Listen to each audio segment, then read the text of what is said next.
7th class. Alluri Sitaramaraju ఏకపాత్ర అభినయం.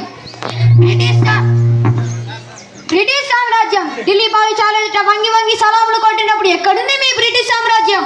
నెత్తిన గుడ్డలు పెట్టుకొని ఊరూరా తిరుగుతూ గిడ్డాముల కోసం మా చంద్రగిరి రాజు దగ్గర జోల పట్టినప్పుడు ఎక్కడుంది రూథర్ఫోర్డ్? మీ బ్రిటిష్ సామ్రాజ్యం. రూథర్ఫోర్డ్ పొరపాటున కూడా అలా ఊహించవద్దు. ఇది నా మాతృభూమి. ఇక్కడి మట్టి పవిత్రం, నీరు పవిత్రం, గాలి పవిత్రం, నదులు కొండలు సమస్తం పవిత్రం. ఈ జన్మకే కాదు 1000 జన్మలకైనా సరే ఈ పుణ్యభూమిలోనే పుడతాను. నా ప్రజల సముచ్చరానికై ఈ పాటు పాడుతాను. ఒక్క సీతారామరాజు చనిపోతే లక్షలాది సీతారామరాజులు పుడతారు. సీతారామరాజు